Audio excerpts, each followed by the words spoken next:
representative for Seismenago, and I'm happy to introduce today's guest speaker, Jeff Bullas. Jeff, as you know, is a global digital marketing influencer. His journey started in 2008.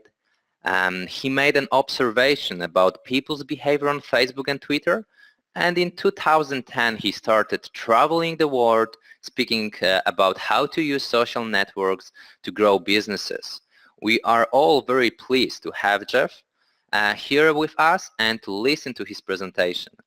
Of course, at the end, you will have 10 minutes to ask your questions. Jeff, please go ahead with the presentation.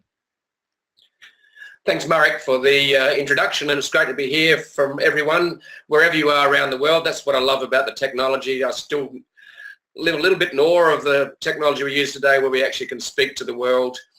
And that's what really excited me back in 2009. We actually started the blog, and just to see what the effect of the social networks were, this intersection of humanity and technology. So welcome everyone. It's great to have you here wherever you are, whether it's morning, evening, or sometime in the afternoon.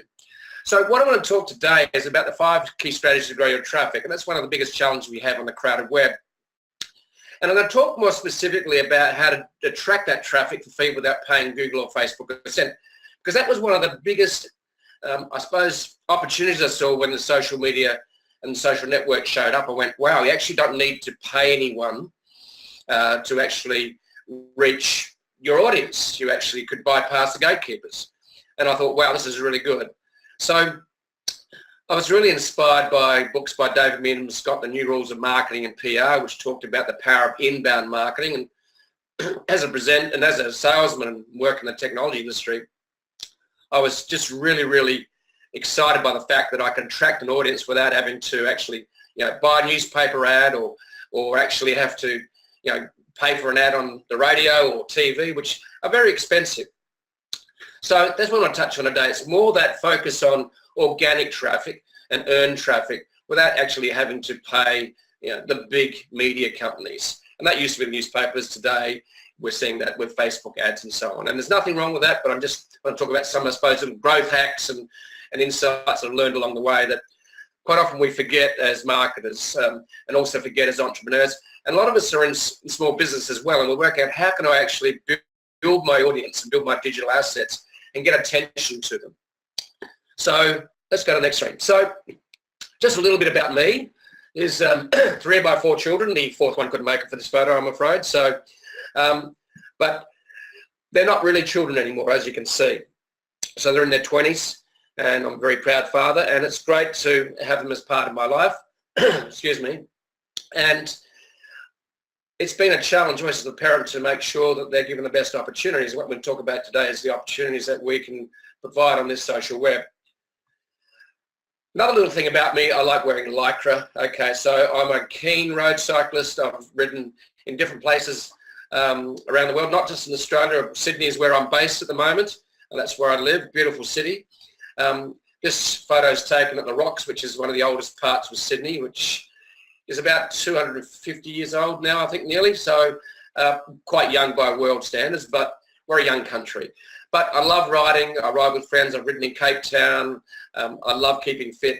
So just a little bit about me. Yep, I love Lycra. I love road cycle. A little bit dangerous, but maybe I like danger. So, yeah, just another one of me. Just I like taking selfies as well, occasionally from time to time. But anyway, so a little bit more about me in terms of the journey, the story behind Jeff Bullas.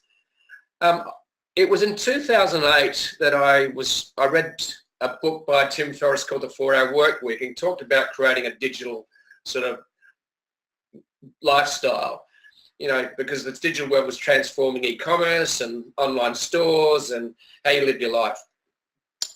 Then I came up with a book by David Mead and Scott called The New Rules of Marketing and PR, and I mentioned that briefly before, in that he talked about the power of content to actually attract an audience. And as a salesperson in the technology industry, as a salesperson in the technology industry, I've been used to cold calling, and I don't know about you, but I really never, ever enjoyed cold calling. You've got to be handling people that don't want to hear you, they don't want to know you, they don't know who you are, but you need to get that appointment. You need to sell that. So I did a lot of that, and I built successful businesses with that. And what happened was I said, okay, and then there was a third bit of inspiration that was behind me starting, and it was a blog by HubSpot, and some of you heard different things like inbound marketing. And what was interesting is they said if you have a blog and have an inkling what you want to write and create and write about, or even start a business on, start a blog. So in March 2009, I started a blog, and I just started creating content. I started writing badly. I wrote short blog posts. I think one of them was only 109 words, the first, I think, 1 or 2 blogs that I wrote. And I discovered that I needed to actually then share that with the world. So that's the way I could share my content. And over the years, we started to do that. And at the time, I started with only that $10 investment. Now, the reality was that was pretty exciting because I didn't have much money at the time. In fact, I was broke in the middle of a divorce, had to sell the family home. It was a really tough time, but I did have time. That's what's really important to understand, is that I grabbed the opportunity with this time to actually start writing and start creating and starting publishing, and then getting that content out to the world. And over the last few years, I've become a #1 global content marketing influencer.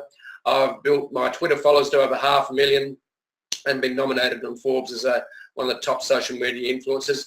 And we've had nearly 21 million visitors since launch. I think it's a bit higher than that now, which is the population of Australia. So I've been really amazed by this journey and the power of the social networks, this intersection of humanity and technology to actually enhance and extend up, be an extension of who we are as human beings. And we've been able to generate 400,000 page views a month. So that's a little bit about me. It's been an incredible journey, and I still live in awe a little bit of the potential of technology and how it can actually help all of us to actually grow our business, change our lives, and just transform how we live. But there's some challenges, and that's been the real tough thing, is that, no matter what you do, where you start, whether it's you actually didn't have any money or you're going through a tough time personally, there's a lot of challenges. So let's have a little look at those. So one of the challenges, you might have just started and you had little or no traffic, right? And that's very frustrating. The reality is that you actually do have to go and get traffic. So even if you've got great content, it's not build it and they will come. That's not the reality. You've just started and you've little or no traffic. So how do you get traffic? And that's a really big question. A lot of people are going, well, it's 1 billion websites, right? There are literally that many websites on the web. And you're going, well, what's the point? Okay, so you have all this doubt comes up and you go, well, what's the point of even starting? Who actually is wanting to hear from me? There's much better experts out there. And as humans, that's the sort of doubts we start to get. The other challenge is you have little or no time. Or you think you have little or no time. But that is a challenge that is more a mindset issue. You've got to work out, okay, so I'm busy with a family, I've got a career, I've got to eat, I've got to commute, I've got a young baby, I'm busy, so I've little or no time. How can I build a business on the side? Well, the reality for me with that was that I got a day job shortly after starting the blog, and I had to work a 9 to 5 basically. It was a digital agency. But there's some really interesting stuff. I read a book recently called Deep Work, and it talks about the fact that if you want to really create content of consequence to actually leave a legacy and to even build a business online, is that you need to actually do some things like actually commit and time block a period of your life, or whether it be a weekend, whether it's part of the weekend, whether it's late at night or early at morning, is actually commit to that. So what happened was, just after I started, I used to come home from the job and then I'd write late at night. I just made sure I did that. But that was a little difficult because what happened is that I'd go out for dinner, I'd have a couple of glasses of wine, as we do, and come back, it was like 10:30, and go, I've got to get a blog post out tonight. So it's a bit difficult. So I dropped my son up one morning to catch a train. It was like about 5 a.m. He had to start work early somewhere. And I went, wow, I've actually got some time. I've got three or 4 hours before work starts. So I sat down the computer and actually devoted that time in the morning. So that became a habit. And for 4 years, I got up at 4:30 a.m. and actually decided to commit that time to actually create content and then publish it and share it and build my distribution on social networks. So the excuse might seem real, but the reality is if you're passionate about something, and if you're going to make a success of this, it's going to be passionate, because when I started, what I found in 2008 was that I was really curious and then became really passionate about this thing called social media. You know, Facebook and Twitter, and at the time there was only about 50 million on Facebook and about 5 million on Twitter. And I could see it as changing the world, so I was passionately curious about this, what I believe was life-changing technology. And then what happened too along the way is that we had the mobile phone become part of our mass, media communication. And we had the iPhone show up. And instead of being an elitist tool such as the BlackBerry was for the executives, the iPhone made the mobile something for the masses, a tool for the masses, a communication device for everyone. And this perfect storm of social media actually allowed us to do that.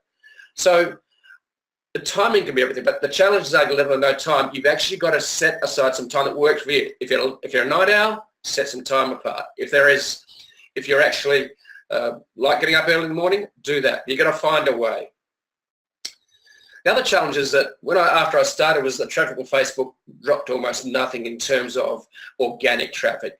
A lot of people built their businesses and traffic from Facebook on their organic, and of course Facebook decided to remove that and became a pay-to-play.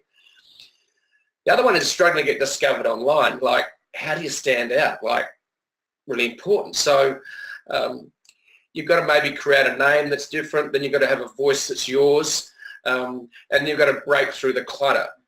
And that means you're going to have to be fairly persistent, because persistence is one of the only ways you get through. A lot of people stop before they even succeed. So, or just before they're about to succeed. As a lot of people say, well, I've got this 20 blog posts, I haven't published them yet, but I'll get around to it. But getting discovered online is really just a job of actually being persistent. And then by being persistent, you learn different tactics and tips to actually help you be discovered online. And we're going to talk about some of those. Then you get really frustrated by the lack of traffic and progress. And that's going to be everyone's challenge. All right. Some days your traffic is as high as the next day. You're going, well, what's going on here? I'm not getting anywhere. But you just got to hang in. That's why, being persistent becomes really, really important. So this is going to be a challenge for everyone. Okay. You're not alone. Okay. So you need to get over that. And the traffic landscape looks something like this. Okay, so I break it into 3 core components really. You can pay for it. Okay, so you can go and get Facebook ads or Google AdWords are the 2 biggies. And then you can go and earn traffic. Okay, and then you can earn it through building your social media followers. So what I did was really important, was actually I learned how to grow my social media followers. The other one is you can earn traffic from, being ranking high on Google. Really important. And then the important thing is to understand is how this works, is that the job of getting paid traffic and earned traffic is then to actually drive it to your website and then own the traffic. And that's your email list. And really important to understand that. It's really important that you get as much control of your traffic and distribution, because Facebook and Google keep changing the algorithms. Okay, so it's really important to understand these 3 core components, is that when you get paid traffic, make sure you're not just doing it to get likes or just doing it to get attention. You should be earning traffic, and again, that should be driving to your own traffic and to your own site. So the traffic landscape looks something a little bit like this. Okay, so the reality is that organic search can be a big part of our traffic. Direct can be something like email, but a lot of people get really hooked up on, I've got to get a lot of social, right? Now, social is good, but everyone chases shiny new toys such as Snapchat and so on. But the reality is that organic search is one of your biggest sources of traffic. But let's have a little dive into the different 5 types of organic or earned traffic. Social media is one of them. Okay. Now, social media is not the only thing. And when social media first turned up, it was this shiny new toy, right? Facebook was exciting. Twitter was cool. Everyone was going, well, how do you use Twitter? What's the point of Twitter? How do you use Facebook? How do you use LinkedIn? Okay, and now we've got new tools emerged like, okay, Snapchat. We've also, Instagram showed up. Pinterest was also a thing. So social media is this very, very complex, huge ecosystem now. And it's become very complex. But the reality is that social media is no longer this free lunch. Okay, we could get traffic for free years ago. So it's about 2014 this organic traffic started to dry up, especially from Facebook. Okay, getting those Facebook likes was what it was all about. And people got lost in the fact that, this social media, this new toy that we discover, we could get these likes and we get a lot of traffic. So a lot of people put a lot of effort actually into just getting Facebook likes. That was the thing back in 2002, 2014. And the reality is a lot of people still think that's the only thing, right? Facebook is the only thing, getting likes is the only thing, but the reality is much more different today. So we can see what happened back in 2012 and 13 is that, okay, so organic reach conversion in comparison to 2012-13, we can see that it was starting to actually drop off in some places. But the real one is 2014, the challenge here. You can see that the organic traffic started plummeting. Okay, with pages more than 500,000 likes, it was only driving 2.11% from this data here. So the challenge was, okay, how do we get traffic? Okay, how do we keep earning it? So these are some things we even do today. Okay, you can boost your post, do a blog post and share it on Facebook. That will drive some traffic. Okay, that's cool. You can use things like mini infographics. We used those for a while, something that was really enticing, but very shareable type of content. That's still the same today. The other one is the visual quote, and this works really, really well. Still works very well today. In fact, there's a new tactic I learned off Kim Phillips the other day at a mastermind in St. Louis, where she uses a 5-letter inspirational quote, pays for it, but then it's a very cheap way of acquiring it. But that's another story. You can run competitions, and it helps you build an email list, and platforms like Heyo are behind doing this sort of thing. But one of the other ones that really worked well for me is Twitter. Now, Twitter, a lot of people still don't get today, okay? Twitter was something I recognized early on as a really simple way to actually get that attention and drive traffic, because you could create a headline, then you could put up a link. There weren't even hashtags back then, but hashtags are also part of the tactics today.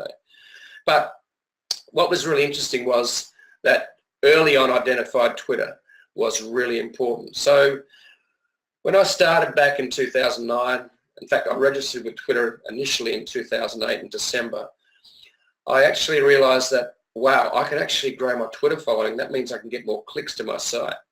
So Twitter for me was my secret source. And also the other thing I really liked about Twitter was you could automate it using tools like Social. From today I use Agora Pulse. Then we can use tools like Tweepy and so on. And then we moved on to other tools. But Twitter for me was really, and today it's still a very organic way to actually grow your traffic. And you can automate a fair bit of it. Now, I don't mean by automating, I mean that you just set it and forget it. What it means is you can automate the tweets going out. And we're going to talk a little bit about that. But what are some of the things we really need to understand in digital marketing, especially even on social, is you need to learn how to write headlines. It's really important. And a lot of people don't put enough time and effort into this. And here's one here, which is a listicle. Okay. Now, basically, you need to offer something that's essentially going to offer a promise. So here, 34 tips. Wow, I've got 34 tips I can learn here to rapidly grow. So in other words, you're offering a promise to rapidly grow your social network. So this sort of headline is a combination of different ways of getting people to actually click on the link here. And then, of course, you use hashtags. So people that have put hashtags into their social media platforms can see different headlines that show up in the hashtag search boxes. So why use hashtags? Hashtags didn't actually exist and weren't being used back in 2009. So over the years, it's being used everywhere now. Facebook uses them, LinkedIn uses them, Instagram uses them. The hashtags are keywords to help you find your target audience, and they give you the ability to send droves of new people to your content. And they'll give you the opportunity to participate in chats based on shared interests. Now, some of the data shows that tweets that include hashtags receive twice as much engagement as those without. So you use hashtags, and it's a balancing act. You don't want to have just the whole thing being hashtags, but I have heard up to 8 or 9 can be useful. Now, the important part in understanding content is that you need to get a distribution. So growing your followers. And one of the tools I used was a tool called Tweepy. Now, Tweepy was a tool that allowed me to actually identify the followers of, I suppose, other people in my industry that I could then follow their followers. And here's the thing, right? The law of reciprocation. If you follow followers, and it still happens, is that someone follows you, the law of reciprocation is sort of, you look, oh, someone's followed me, should I follow them back? So, and in a lot of cases, if you've got good social proof, you've got great content on your site, on Facebook and so on, people go, wow, actually, this person's actually got some really great content, and it's on the topic that I'm interested in, which might be social media, digital marketing, it might be, entrepreneurship. So I used Tweepy to identify the target audiences of influencers and actually followed them. So I did this regularly for years. And you can use tools to do this. Okay, so today I use a tool called Social Quant to do that. Twitter automate with social media tools and marketing platforms. So what I did is not just grew my followers by actually following people, I automated with social media tools. Now, Social Inf was one of the ones I used originally, and today I use Agora Pulse. So you've got to keep aware that the different tools are going to change over time. There might be a better tool that shows up that you need to use. So automate with social media tools and make sure that you actually are sending content out regularly. Now, I tweet every 15 minutes, and I discovered that this worked very well. In fact, a lot of people gave me a hard time because, the reality is that people think that Twitter's like Facebook. Okay, so in Facebook, most people only post once or twice a day. Same sort of thing with LinkedIn. In Twitter, because people only turn up there for about 20 minutes a day, and also it's a stream, not an inbox. So you've got to keep tossing content into the stream. Really important to understand. So you need to be putting it in regularly. And the best way to do that without you just sitting there continually doing, which is really stupid, by the way, you actually need to manually do that. The reality is that you really need to be doing that. In other words, automate your content sharing. Don't automate the conversation. One of the things I really discovered was using visual tweets, and it was actually really hard to do that initially with Twitter. Twitter actually was all about text. So the reality is that visual tweets only emerged over the last 2 or 3 years properly. And today, everyone uses a visual. And visual is a big part of how we actually market on the web today. So here's an example of some of the visual tweets we tried. Okay, you can see this one here got a bunch. We got 44 and 55 likes. Got retweeted 44 times. Number 2, still doing quite well, 22 and 47. And then this one, 21 and 38. So the reality is that what you'll do is, and this is what we do actually when we put out Twitter, we'll actually share 3 different types of images, okay, every 2 hours apart immediately after we publish a blog post, which is the tweets which drive traffic to the blog post. And what we do is we actually test, and which is the best image that works, that's the one we then put into our recurring tweets. So here's another one, 17 and 21, we didn't use that one. So if you look at those 4, the first one is what you use because it got the highest number of retweets. So I've mentioned this a little bit before. You need to tweet often, tweeting every 15 minutes instead of 30 minutes. Now, by doing that, there's a data tool which actually showed that it increased traffic by 31%. So every 15 minutes, instead of 30 minutes, increased traffic by 31%. It also increased engagement by 89%. So the data told the story that actually tweeting every 15 minutes was better than 30. And for me, that has worked very well over the years and continues to work well today. Now, here's the thing. I actually used a different tool early, but it got closed down a while back, so I changed to a different tool. I actually wrote blog posts about how to get people to automate your content sharing, and a tool like Delivereit is a tool that I use to actually, that's got an RSS detector in it. In other words, you can actually load in, the RSS feed of all the favorite sites you love to share content from that you trust. You know that when they share content, it's going to be good. So I have about 20 different sites that I actually feed into Delivereit. And what I do then is I actually set it up, and it's very simple. You can do it, it takes you only a minute or two for each particular post or different site that you want to share. And then what happens is as soon as they publish, it gets retweeted to your audience. So what happens is, and then I actually show people how to do it. So what happens, you know what? They actually would retweet my content. All right. And I wrote a blog post about it. So I actually trained my users to automate the content sharing. And my evil plan was actually to get them to share my content as well. That's what's happened. So let's talk a little bit about LinkedIn. Now, LinkedIn is in a little bit of a ramp up. They actually weren't much into content marketing. It was all about connecting people and, what is the top professional site in the world. But in the last year or so since bought by Microsoft, it's really, wheeling out some great changes. But there's some basic things you need to do with LinkedIn, just like anywhere else. You need to make sure that people can find your site from there. So it allows you 3 links. All right. Use it as a publishing platform. Now, what happened was it was about I have a little date on this, 2014. So it's actually a bit over 3 years ago. I published this blog post on my site and it went really, really well. But then I actually published it also on LinkedIn, and it just exploded. It ended up being the top performing, because I saw this traffic just pouring into my blog and just huge comments. I went, what's going on? And I found out, I said, okay, my LinkedIn post had actually had gone viral, and it was the top LinkedIn article globally for a week.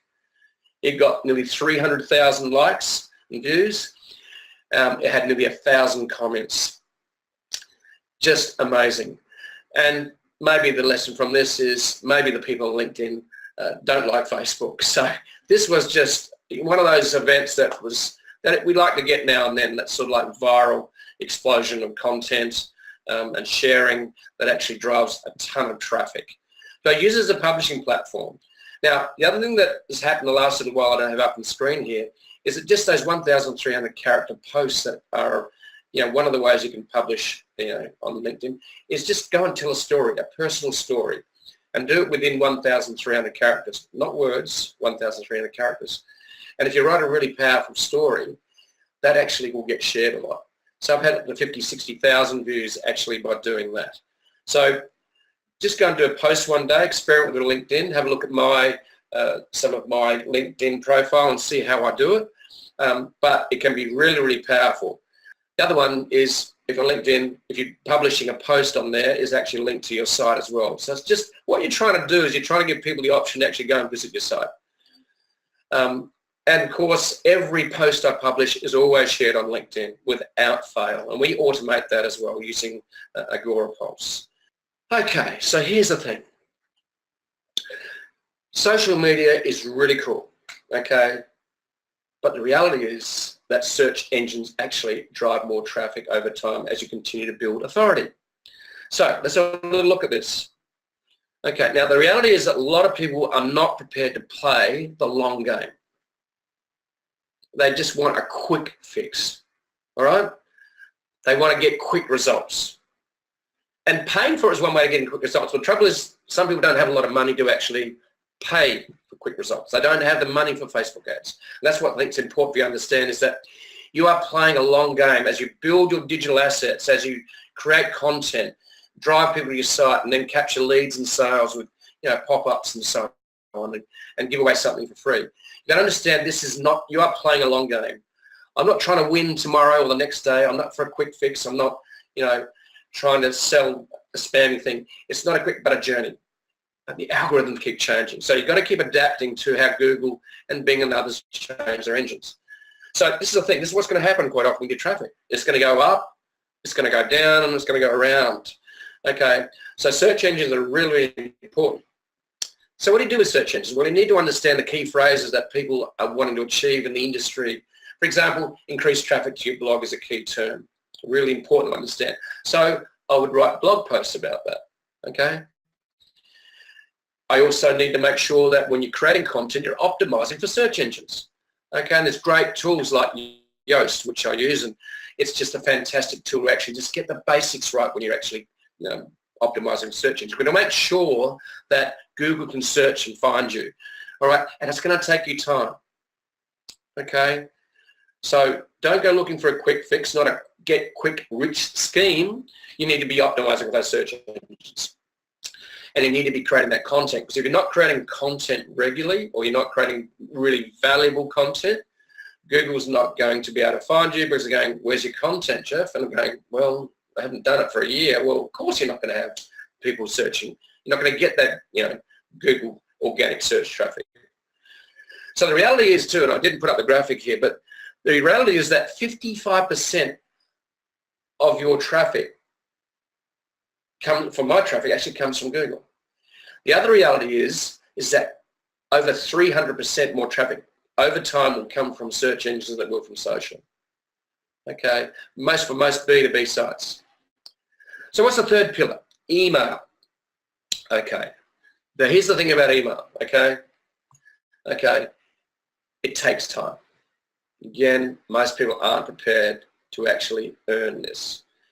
But the really cool thing about email is if you build up an email list, you can reach an audience when you want to that actually isn't controlled by the algorithms that stop you actually seeing anything from your friends and followers on platforms like Facebook. So you actually have more control when you actually build your email list.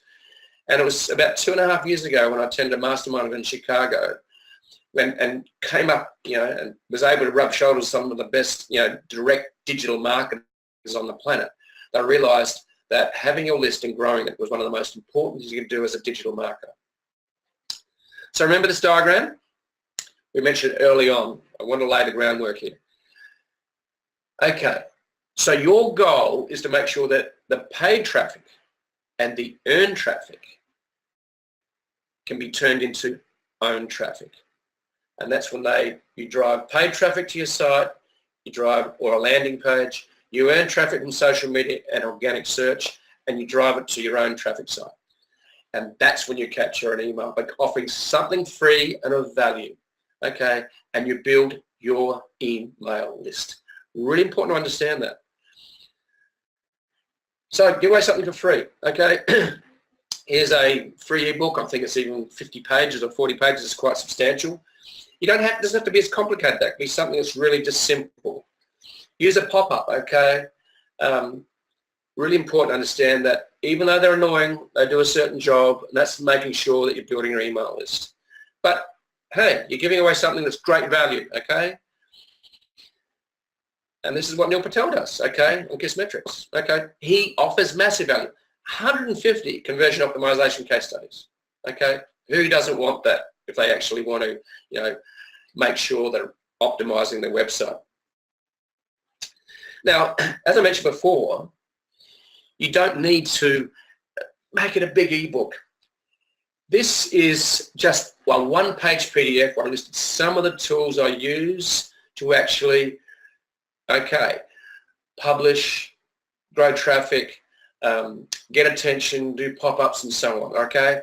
So this one-page PDF, I've got a designer to help me that cost me maybe $100 tops. This for me captures actually about, I think it's around about 200 email subscribers a week, okay? So it doesn't need to be an ebook, just something's of value. Cheat sheets are a great thing, templates are another. Could be even a video that shows, the insider tips to whatever happens in your industry. So keep the offer simple, just one prime offer, okay? And you can see here how specific I am, a big promise. These are the tools I use to attract 16 million readers, to drive a lot of traffic and grow my Twitter followers, okay? So I've been using this for a while. It just works. The other one is, and John Morrow does this brilliantly, just make your homepage banner at the top, an opt-in form, okay? So this is his top banner. That's it, okay? Of course, there's some content editing for that, but when they show up, it's actually top in. Now, people say, well, isn't this complicated? It doesn't need to be. You know what? 3 or 4 years ago, it was complicated. But then what's happened is, as technology and software's got better and better, it allows us to build landing pages really, really fast, like 5-10 minutes, okay? And this is a landing page using leadpages.net. Brilliant site, great to use. Building landing pages is happening actually within different platforms. So no excuse now to actually create a landing page. This used to take weeks of work, a lot of coding, and it'd cost you $2,000. Okay, so use that to actually capture by using something like lead pages. Now, the other way to actually drive traffic is creating great content, okay? Okay, this might take a little time, but nothing's for free. Okay, it does take time. But a lot of people have got time and no money, rather than actually having a lot of money and no time. So little money, no time, and a lot of time, then you can do this. Create tempting headlines. So big list work, listicles. Okay, we see them on Buzz, you know, on the different sites around the world. So the reality is that they work. Okay, here's one, worked a treat for me, 50 fascinating Facebook facts and figures. Create tempting headlines. Okay, negative headlines work a treat. Okay, so try different tactics and see what works. But you can teach a really positive thing from the negative headlines. And what I did is I tested a positive headline version of this, 20 things you should share on social media. And to give you an idea of how well negative headlines can work in making people click, is that what happened was that I turned up in London, I just published this one, and the traffic was really going really well. This one, then I did one 2 weeks later, 20 things you should share, and guess what? Today, this one's got about 120,000 views, and the positive 20 things you should share has got like 15,000 views. So try some negative headlines, okay, and combine it with a listicle. Create tempting controversial headlines. Okay, remember the LinkedIn story, why you should forget Facebook? And the other thing too is you don't know what platform's going to work well on. Like this went really well on my blog, but then when I actually put it and published it on on LinkedIn, it went viral. Sometimes, use different platforms to put your content from your blog, such as Medium as well. That will drive traffic and have a call to action down the bottom. So there's a lot of ways to get free traffic and also to automate it. This is the other one, the curiosity gap headline. Who is using Twitter? Okay, this one worked a treat as well. So pose a question, okay, that's going to get people that, okay, I've got to check out who is using Twitter. Would anyone want to use Twitter, right? So the reality is that use people's curiosity to get them to click through to your site. A topical headline, okay? And as what's happened over the years is that visual media has become more and more important. Infographics, all right? Segments of infographics. What we've got now is GIFs and all that sort of stuff, okay? So this is from Canva, a guest post they did, 10 types of visual social media posts that get shared like crazy. Today, I think it's had something like 30,000 reshares or retweets on Twitter alone, okay? Awesome. So the reality is that just try different headlines, okay? But make sure it's topical for your industry at the time. Now, I've got many sites, and a lot of people don't have easy to find sharing buttons. Now, mine are quite large, but I make it obvious, okay? There's a great thing by Steve Jobs. He said, websites are not about just how it looks, it's actually about how it works. So you've got to make sure that your web designer doesn't drive you down a path of making things look good, but nothing actually works. In other words, it's hard to find that little grey sharing button down the bottom somewhere. Okay, make it easy for people to share. Now here's a really thing. I'd actually got this idea from Tim Ferriss. Evergreen content. When you create evergreen content, it's not out of date tomorrow like the news, okay? So make sure you're sharing creating evergreen content. The 10 Commandments of Content Marketing is going to be some of the principles about content marketing that's going to be relevant in 1 year, 2 years, 3 years, or even 5 years. And you can keep sharing this, which means that you've got a bank of content that you can continue to reshare. Because the thing about just newsy type content is that today's news is old news tomorrow. That's the reality. You can share it for a day or two, maybe a week if you're lucky, but create evergreen content. Now, I discovered Flipboard as a great platform to actually share my content on. I created a personal magazine on Flipboard and then repurposed it or shared onto Flipboard. Flipboard can drive up to 20% of my traffic some days. Okay, so every piece of content is actually reshared and repurposed onto Flipboard. New York Times discovered that one of the top articles they had for the year actually was, the most number of views was actually on their Flipboard, one of their Flipboard magazines. So the last way to look at getting some traffic, mobile. Okay, we all love our mobiles. We spend a lot of time on our mobiles. We've got to understand that we need to learn how to use it as well. Just a couple of simple tweaks. So for me, in mobile, it went from 6.51% by putting up a mobile app a couple of years back. It went to nearly 23%. In fact, some sites get up to 50% of traffic from mobile. So if you've not got your site optimized for mobile and your landing page is optimized for mobile, you really need to look at that seriously. It's done as a matter of fact often these days. So make sure that you've got a mobile site. Make sure you do a call to action. Okay, really important that I understand that when people show up on your mobile, that you need to have a call to action. Now, this is the thing I want you to understand is Google's changed its algorithm. So it's actually starting to penalize what we call the full page call to action on mobile because it's a user experience issue to them. So what you can do now is actually some great tools now. Actually just make sure you've got a little banner at the top of your mobile site that actually is a call to action. This is a full screen one. Flip between the two. The full screen one obviously gets more resharing, but then there's a risk of actually Google penalizing. But make sure you've got calls to action on your mobile site as well. So that's the 5 key strategies to grow your traffic. Thank you very much. I believe we've got some questions and answers we need to address now. So I'll get some of you to actually start sharing those with me. Thank you. Hello everyone, once again it's Pavel. So if you have any questions, please go ahead. We have right now this 15 minutes to answer those questions. All of this as well. The 101 tips.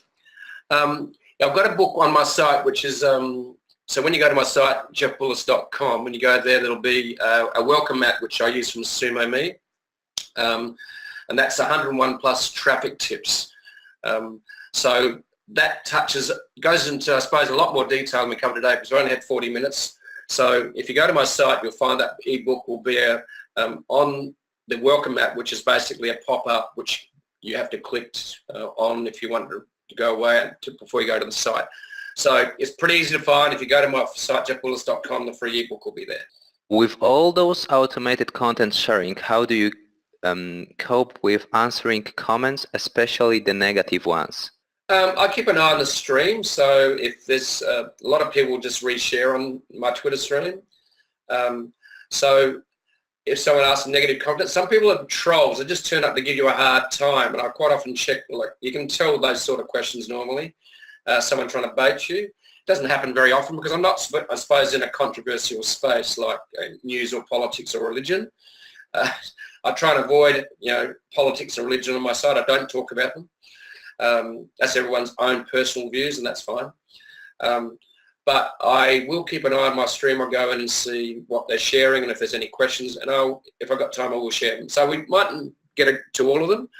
I can't answer everyone's questions on some of my social because it just with 550,000 Twitter followers, it's very, very hard to do that. So it's more like me talking to a large stadium. You can't engage with everyone, but you can certainly ask people that actually ask questions in the front row.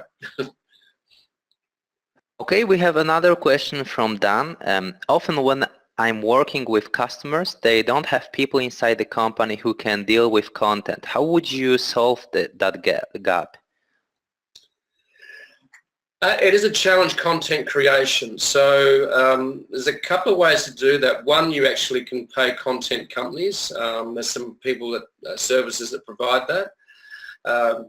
Number two, what I did too, as I realised, is that I had some great readers and people that followed my site that had great ideas to chat. And because I had grown my following and grown the traffic, is that I have a lot of guest authors now who actually write for me for free because I give them attention. Okay, so that's the reality, is that as you grow your traffic, you'll be able people to contribute to your site. But yes, content creation is always a challenge. And you just got to work out different ways. So either pay for a content team outside, even some of the big brands like Intuit were doing that, but they bring a lot of their content inside. Or just make sure that someone's given a role.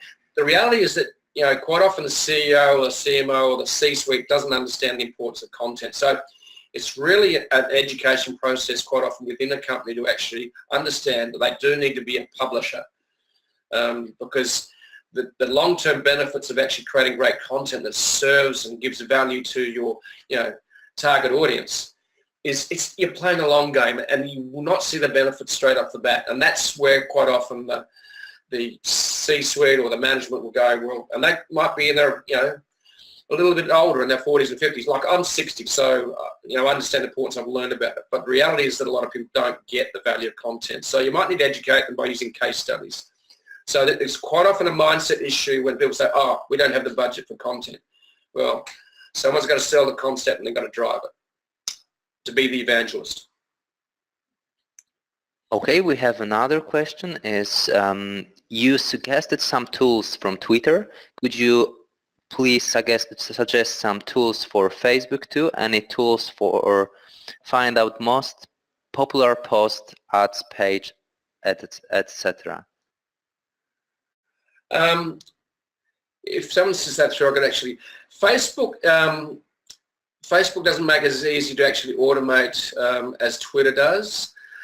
So I don't have as many Facebook tools. We do use Agora Pulse to actually publish to Facebook.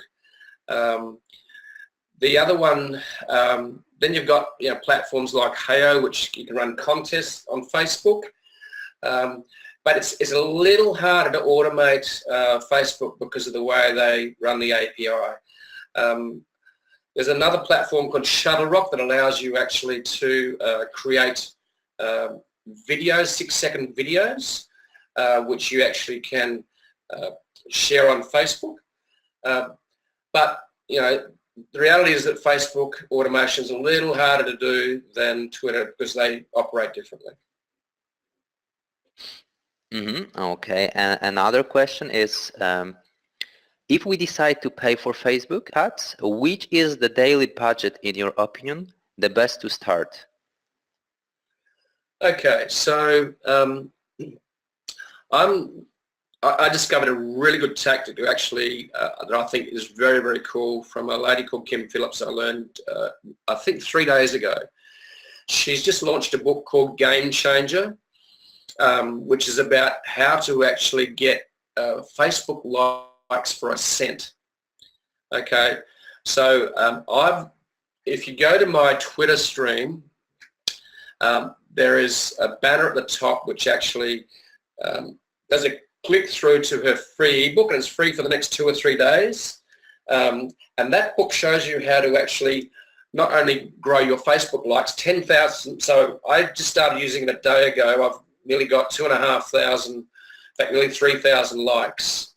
And as it drives those likes to your site, and what happens is that people go to your site, and also you can offer them with a call to action, which is in the banner, Facebook banner, and then under Learn More, actual clickable underneath that, it goes to a landing page, which then actually can sell a product. It might be a $7 product, $97 product.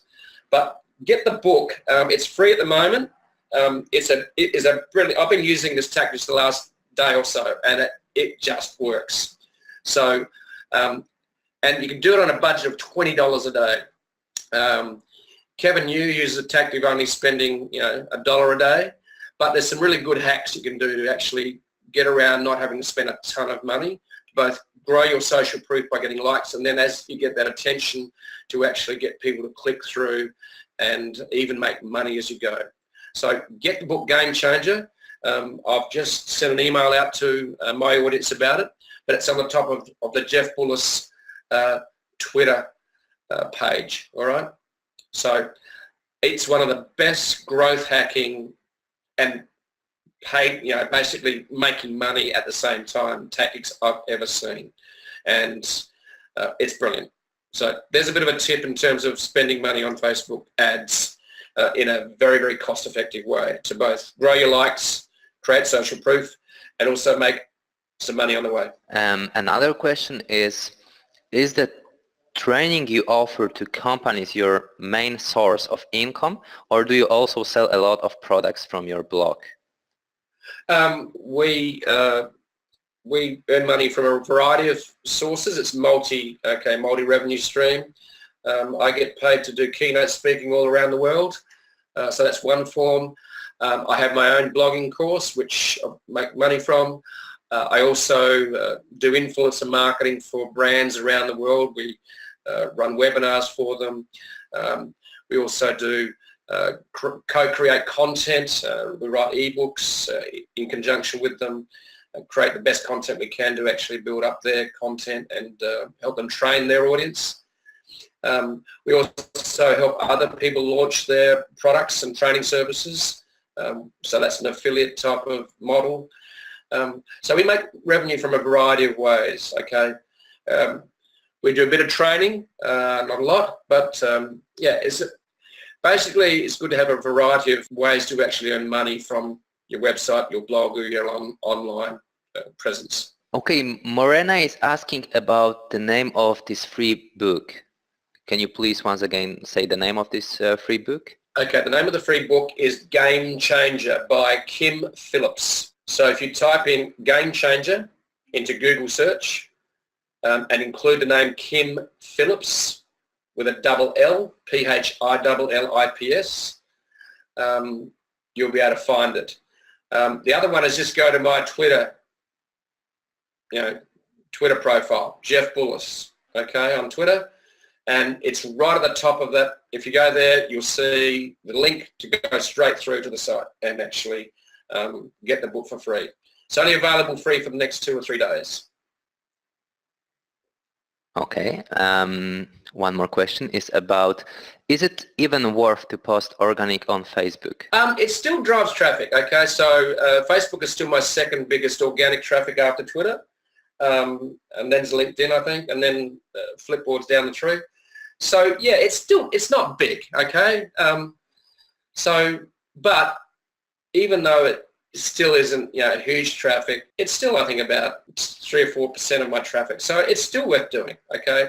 And how long does it take you? A few seconds? It's not long. And you can automate it. Okay, and another question is about, is it recorded and will it be available? Yes, we record it and it will be available on our YouTube channel, Says Menago International. Another question is from Justin, but we are still waiting. I have a question for you. Yeah, Justin, go ahead with this question. If some social networks are not developed nor used in certain country, Croatia for example, Twitter just didn't make the proper push here, would you abandon it altogether? I would, for example. Yeah, you've got to choose tools that work. So it might be Instagram, for example. That might be there. I don't know what tools you have in Croatia. It might be the need to get really clever with your Facebook growth hacking, like what I've just mentioned. You might need to concentrate more on SEO. You might need to concentrate on building your email list. So what you've got to understand is that you can't just rely upon one social network to actually build a digital presence. I work on so many different ways to actually do it, and they keep changing. So, yeah, it's a bit complicated, but I wouldn't try and do all of them. Just maybe pick 2 or 3 social networks that work in your country and then focus on one maybe, and then do the others well as well. Have you found that the big growth in people accessing the internet on their phones instead of on computers has cut the number of people signing up to your email list? Yeah, there's a big shift happening, and this is the one that I think all digital marketers are going to have to adapt to, is that we're moving from an internet of websites, okay, to an internet of apps and platforms. And what I mean by apps means that you just look at how many people go in and access Facebook on an app, how many people access, like Google Maps on an app. So the reality is that over 50% of most time spent is done via apps. And also a lot of time is being spent within the platforms. Facebook wants to keep you on their platform. So this is why you've got to have what I call a spoke, hub and spoke model. Is it, yes, the website's still going to be important, but maybe not as important as it used to be. But that's why you need to make sure that your content is out on the platforms, all right? And that is a challenge. So one of the big media companies,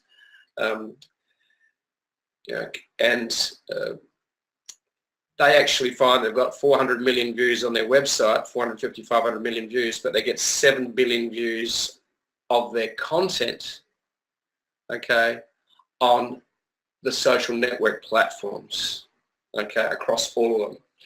So this is going to be an interesting slow pivot as people continue to move more into using apps rather than websites. Okay, we're using apps more and more. Just think about it. Uber, for example. Okay, it's an app. We don't go to a website. It's got a very specific purpose to do one thing. So we need to start thinking about how we're going to continue to get attention and make money and capture leads and sales in this world of an internet of apps and platforms. Okay, I think that it's time to bring this webinar to an end. So we are very thankful, Jeff. A very interesting and excellent presentation. I also would like to say thank you, everyone, for your presence here today and the full engagement with Jeff. So I wish you all a good day. Thank you, and bye-bye. Thanks, Marek, and see you later, everyone, and have a great day or evening wherever you are.